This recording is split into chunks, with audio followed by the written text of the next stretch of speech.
I'm William Kentridge. I'm an artist who lives in Johannesburg. Well, it's not so much the specifics of Istanbul. I mean, it's the specifics of Trotsky living on this island for 4 years, his first exile out of the Soviet Union. And so if you're talking about Trotsky and that period, you're talking about a question I'm always interested in, which is the need for and the impossibility of utopian thinking. So it's similar to a project about the nose, about Soviet art under Stalin, the project about the Cultural Revolution in China.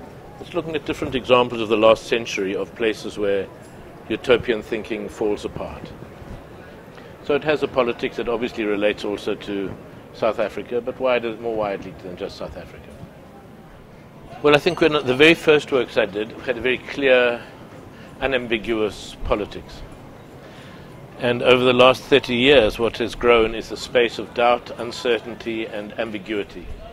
And, of course, contradiction. So those categories in which it's harder to give a direct political reading to a work or of a situation is certainly more present than it was. So there's a shift in the work in that regard. And there's also a shift from the work always being about the outside world to looking at what happens to the outside world when it comes into the studio. Well, I think for the last 100 years, since the Dadaists, there's been the possibility for artists to do whatever they want in whatever medium, whether it's visible or immaterial or conceptual or musical, and still be artists. That was the victory that the Dadaists won on behalf of all artists working today. We are the direct beneficiaries of that.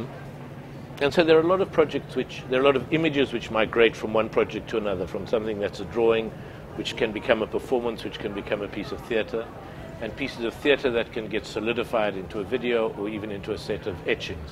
So that shifting both of images between projects and of materials across different disciplines feels a very comfortable, natural way to work.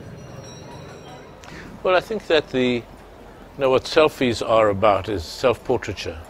And self-portraiture has been there for a couple of thousand years in the art world and had a central place from the Renaissance onwards. So in that sense, those media, or you're putting the artist himself as a subject into the work, is not a new phenomenon. It's obviously easier with small cameras and cell phones and things where it's easier to find the image.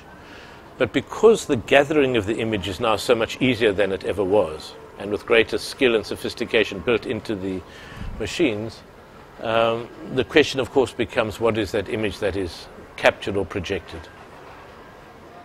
Well, drawing is a way of kind of thinking in material. So it's it's allowing your hand to think for you, to allow that there's a space where you can't control your thoughts in the way that you can't control a drawing. To allow a space for doubt and to work for that, I would say would be important for younger artists. To submit yourself to the medium. In other words, if you're working on a drawing, what is it that the drawing suggests in terms of drawing and in terms of meaning, in terms of imagery? To not work things out all in advance. And to have the confidence that the studio becomes a safe space for stupidity, for not knowing what you're doing. Well, I don't do many residences. I mean, I did when I was a lot younger. And what came out of those residences primarily was contact with other artists or curators, which have become friendships and ongoing contacts. And in a way, that was the most useful thing. The instability of a studio that moves all the time was not good for me. It's better to have a solid place to work. But the collaboration has become very central to my work, with musicians, editors, makers of different things, printmakers, people in foundries. A whole range of work that can get made that I could not make myself, but which I have an impulse towards. I only have a dream project when I'm in the middle of it. So all the projects start as peripheral, small ideas, and some of them grow. So it's not as if I have a complete project in my head, which is waiting to be realized.